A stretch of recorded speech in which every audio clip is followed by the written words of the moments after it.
Hello programmers, welcome back. আজকে আমরা programming ব্যবহার করে কিছু ড্রয়িং করব।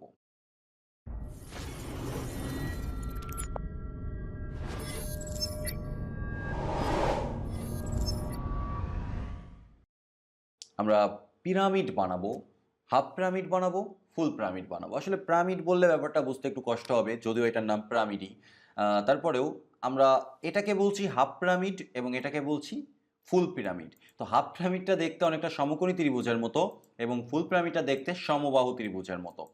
সো যাই বলেন, পিরামিড বলেন বা ত্রিভুজ বলেন, যাই বলেন, সেটাই আমরা আজকে তৈরি করব স্টার ব্যবহার করে, কোড করে। এমনটা না যে এখানে একটা প্রিন্টএফ, এখানে প্রিন্টএফ করে দুইটা স্টার, এখানে প্রিন্টএফ করে তিনটা স্টার, এইভাবে বসিয়ে দিয়ে কিন্তু আমরা এরকম স্টাইলটা করব না বা এরকম আর্টটা করব না। আমরা লজিক্যালি এমনভাবে পিরামিডটা তৈরি করব যে কোনো নাম্বারের জন্য যেন এটা সঠিক আউটপুট দিতে পারে। ওকে, তো চলো না দেরি না করে শুরু করা যায়। প্রথমে হাফ পিরামিড বানানো আমাদেরকে শিখতে হবে। কারণ যদি খেয়াল করে থাকেন তাহলে দেখবেন যে এখানেও একটা হাফ পিরামিড রয়েছে। ফুল পিরামিড তৈরি করতে হাফ পিরামিডের দরকার হয়, অর্থাৎ এই পিরামিডটাকে উল্টো করে ঘুরায় দিলে ফুল পিরামিড হয়ে যাবে। এখান থেকে এই স্টারগুলো কেটে এই পাশে যদি আপনি বসায় দেন উল্টো করে, তাহলে একটা ফুল পিরামিড হয়ে যাবে। তাহলে আমাদের প্রথমে হাফ পিরামিডটা বানানো শিখতে হবে। এখানে আমরা দেখতে পাচ্ছি কিছু প্যাটার্ন প্রথমে লক্ষ্য করা যাক, তাই না? প্রথমে প্যাটার্ন লক্ষ্য না করলে, প্রবলেমটা ভালোভাবে অ্যানালাইসিস না করলে কোনোভাবেই প্রবলেমটা সলভ করা সম্ভব না। তো আমরা যদি একটু ভালো করে লক্ষ্য করি তাহলে দেখব ১ নাম্বার লাইনে একটা স্টার, ২ নাম্বার লাইনে ২টা স্টার, ৩ নাম্বার লাইনে ৩টা স্টার, ৪ নাম্বার লাইনে ৪টা স্টার, ৫ নাম্বার লাইনে ৫টা স্টার। এটা থেকে আমরা এতটুকু বুঝতে পারছি যতগুলো করে লাইন বৃদ্ধি পাবে ততগুলো করে স্টার হবে। মানে যতগুলো করে রো হবে ততগুলোই স্টার হবে। খুব সহজ কনসেপ্ট। এটা আবার বানাইতে পারে না কে? তাহলে আমাদেরকে খুঁজে বের করতে হবে কতগুলো রো হবে, ঠিক ততগুলো স্টার প্রিন্ট আউট হবে প্রত্যেকটা লাইনে।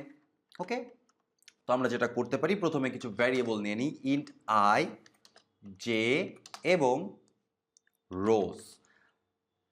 এক্ষেত্রে রোজের ভ্যালুটা আপনারা কি করতে পারেন, স্ক্যান করে নিতে পারেন, যে ইউজার যত নাম্বার দিবে তার উপর ভিত্তি করে আউটপুট আসবে, ততগুলো রো জেনারেট হবে, ততগুলো স্টার জেনারেট হবে। আবার আমি সহজে করার জন্য এখান থেকেই বলে দিলাম যে আপাতত রোজের ভ্যালু হচ্ছে 5। ওকে, আমি বলে দিলাম, আপনারা হচ্ছে স্ক্যান করে নেবেন। এইবার খেয়াল করেন এখানে কতগুলো রো আছে, একটা, দুইটা, তিনটা, চারটা, পাঁচটা রো আছে। মানে 5 বার অন্ততপক্ষে আমাকে লুপটা চালাতে হবে। এবং প্রত্যেকটা রোর ভেতরে কয়টা করে ডেটা আছে, প্রথমটার ক্ষেত্রে একটা, দ্বিতীয়টার ক্ষেত্রে দুইটা, তৃতীয়টার ক্ষেত্রে তিনটা। আচ্ছা, আমরা রোর কথা ভুলে যাই। আমরা মনে করি এই লাইনগুলো কিভাবে করা যায়, মানে একটা রো, কলামের কথা বলে যায়, একটা রো কিভাবে প্রিন্ট করা যায় সেই বিষয়টা নিয়ে আমরা চিন্তা করি। এবং সেটা করার জন্য আমাদের ফর লুপ দরকার হবে। For J is equal two, কি দিয়ে শুরু করা যেতে পারে, 0। J is equal to 0, J smaller than rose, J plus plus, এরকম কিছু একটা দিয়ে আমরা শুরু করলাম। হ্যাঁ, শুরু করার পর আমরা এখানে বললাম প্রিন্টএফ স্টার। ওকে, এই পর্যন্ত আমরা তৈরি করলাম। তো এবার যদি আমি রান করি তাহলে কি আউটপুট আসে দেখা যাক। নাথিং। ওকে, নোট কমান্ড রান হয়েছে, I don't know Y. Again I am trying. আচ্ছা, এই কমান্ডটা রান না হয়ে নোট কমান্ড রান হচ্ছে আমার, I don't know Y. So আমি আরেকবার ট্রাই করতেছি। ওকে, প্রোগ্রামটা রান করে দেখি। প্রোগ্রামটা আউটপুট দিচ্ছে না, কেন আউটপুট দিচ্ছে না বুঝতে পারছি না। ও আচ্ছা, এখানে একটা আয়ের বদলে জে হবে এটা। হ্যাঁ, এটা জে দিয়ে চেক করতে হবে। সো ইয়া, এবার 5টা স্টার পাশাপাশি রান হয়েছে। কিন্তু আমরা পাশাপাশি তো রান করতে চাচ্ছিলাম না, আমরা চাচ্ছিলাম সুন্দরভাবে অনেকগুলো স্টার রান হবে, সেরকম একটা প্রোগ্রাম চাচ্ছিলাম, তাই না? সেটা আমাদের আসেনি। তো অ্যাটলিস্ট একটা লাইন তো প্রিন্ট করতে পেরেছি, যতগুলো রো আছে সেই হিসাব অনুযায়ী একটা লাইন আমরা প্রিন্ট করতে পেরেছি। এবার এই লজিকটাকে কাজে লাগিয়ে আমরা যেটা করব সেটা হচ্ছে কিছুটা পরিবর্তন করে ফেলবো। একটা লাইন আমাদের দরকার নেই, এবার আমরা সবগুলো রো প্রিন্ট করব। সো এখানে আমরা আই বসিয়ে দিলাম, i is equal to 0, i smaller than rows এবং আই প্লাস প্লাস। এইবার আমরা যেটা করব সেটা হচ্ছে এর ভেতরে আরেকটা ফর লুপ নিব, যেহেতু অনেকগুলো লাইন হবে বা রো হবে এবং প্রত্যেকটা রোর ভেতরে অনেকগুলো করে ডেটা থাকবে।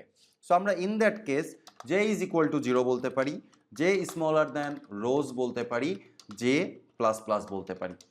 বলার পরে আমরা এখানে প্রিন্টএফ দিতে পারি। ওকে, প্রিন্টএফ স্টার এভাবে বলে দিলাম। বলে দিয়ে এবার যদি আমরা সেভ করে রান করি, দেখি আউটপুটটা কি আসে। আউটপুট এক লাইনে সবগুলো স্টার দেখা যাচ্ছে। তার কারণ এই ফর লুপটা হওয়ার পরে কোনো নতুন লাইন ক্রিয়েট হচ্ছে না। তার মানে আমরা এখানে একটা নতুন লাইন যদি ক্রিয়েট করে দেই তাহলেই অ্যাটলিস্ট অনেকগুলো লাইন আমরা দেখতে পাবো। এরকম প্রোগ্রাম আমরা এর আগেও এক্সাম্পল হিসাবে করেছি। ওকে ফাইন, এবার আমরা অনেকগুলো লাইন দেখতে পাচ্ছি, 1টা 2টা 3টা 4টা 5টা। এখানে যদি আমরা একটা স্পেস দিয়ে দিই তাহলে বোধহয় দেখতে আর একটু সুন্দর হয়। হ্যাঁ, আমরা ট্রাই করে দেখি। Yes, much better. সো আমরা যেটা চাচ্ছিলাম সেটা হচ্ছে এই লাইনে একটা স্টার আসার কথা, এই লাইনে 5টা কেন এসছে? আবার এই লাইনে 2টা আসার কথা, এই লাইনে 5টা কেন এসছে? এটা বুঝতে পারছি না। সব কিছুই ঠিকঠাক আছে আমাদের, এটা আমরা বুঝতে পারছি না যে প্রত্যেকটা লাইনেই 5টা করে স্টার কেন আসছে। এটা আসছে তার কারণ এখানে আমরা বলে দিয়েছিলাম যে আই স্মলার দেন রোজ, মানে যতগুলো রো থাকবে ঠিক ততগুলো বারই ফর লুপ চলবে, অর্থাৎ প্রত্যেকটা রো কাউন্ট হবে। বাট যখন একটা রো এর ভেতরে আমরা কোনো কোড করছিলাম, স্টার প্রিন্ট করছিলাম, তখন আমরা বলে দিলাম কতগুলো স্টার প্রিন্ট হবে। এটা হচ্ছে স্টার প্রিন্ট করছে, আমরা দেখতেই পাচ্ছি এটা স্টার প্রিন্ট করছে। তো কতবার স্টার প্রিন্ট করবে বলছিলাম? যতগুলো রোজ আছে ততগুলো। তাহলে রোজ তো প্রত্যেকটার জন্য 5টা আছে, এই জন্য প্রত্যেকবার 5টা করে স্টার প্রিন্ট করছে। কিন্তু সেটা তো হওয়ার দরকার না।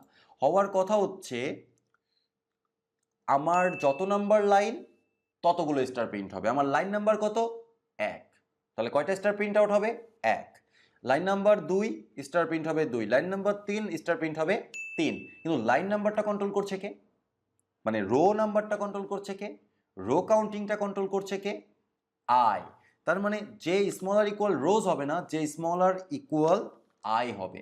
সো এইবার আমরা একটা রান করে দেখি। It's working perfectly. কি মজার না ব্যাপারটা? একদম সিম্পল এবং একদম মজার। সো আশা করছি আপনারা বুঝতে পেরেছেন, এবং বুঝতে পারলে আমরা পরবর্তী ধাপে চলে যাব এবং এই ক্ষেত্রে আমরা ফুল পিরামিড তৈরি করব। ওকে, আমি এখানে একটা কমেন্ট আউট করে রাখি। এটা হচ্ছে হাফ পিরামিড। এবার আমরা এটাকে পুরোটাকেই কমেন্ট করে রাখবো, রেখে ফুল পিরামিড নিয়ে কাজ করব। যারা এটা বুঝতে পেরেছেন তাদের জন্য পরের স্টেপটা। এই ক্ষেত্রে একটু খেয়াল করেন যে সামনে কিছুটা স্পেস আছে। হ্যাঁ, এখানে স্পেস আছে, এখানে স্পেস আছে, এখানে স্পেস আছে, আর গায়ে গায়ে এটা লেগে গেছে, এটার ক্ষেত্রে কোনো স্পেস নেই। তাহলে এই ধরনের সিস্টেম আমরা কিভাবে তৈরি করতে পারি? এই ধরনের ক্ষেত্রে জাস্ট আমাদের এক্সট্রা করে আরেকটা ফর লুপ নিতে হবে স্পেস প্রিন্ট করার জন্য, নাথিং এলস। ওকে, জাস্ট এক্সট্রা করে একটা ফর লুপ নিতে হবে। তো প্রথমে অনেকগুলো রো প্রিন্ট করার জন্য, বা যতগুলো রো আছে সেই রো প্রিন্ট করার একটা ফর লুপ লাগবে। I is equal to 0, I smaller than rows, I plus plus. এটা আমরা রো প্রিন্ট করার জন্য নিয়ে নিলাম, এবং রো প্রিন্ট করার পরে প্রথমেই আছে স্পেস, এই স্পেস হবে, তারপরে একটা স্টার হবে, স্পেস হবে, তারপরে 3টা স্টার হবে। এইভাবে হচ্ছে আমাদের লজিক। তার মানে প্রথম লাইনে একটা স্টার, দ্বিতীয় লাইনে 3টা স্টার, তৃতীয় লাইনে 5টা স্টার। হিসাবটা কি এরকম দাঁড়াচ্ছে না? 2 ইন্টু n-1, মানে প্রথম লাইনের জন্য n মানে রো নাম্বার 1, 2 ইন্টু 1 মানে 2, মাইনাস 1 মানে একটা স্টার প্রিন্ট করতে হবে। লাইন নাম্বার 2, n এর ভ্যালু হচ্ছে 2, 2 ইন্টু 2 মানে 4, মাইনাস 1 3, তার মানে 3টা স্টার প্রিন্ট আউট করতে হবে।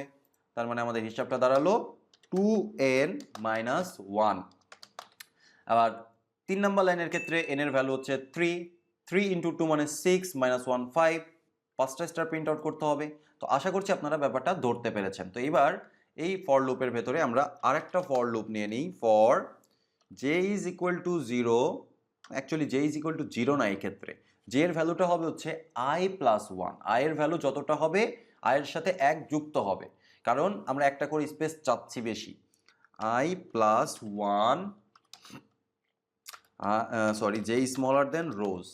ওকে, আর যেহেতু 0 থেকে নিচ্ছি i, সেহেতু আমাদের 1 যুক্ত করতে হচ্ছে। যদি আমরা i কে 1 থেকে নিতাম তাহলে আমাদের যুক্ত করতে হতো না, j প্লাস প্লাস।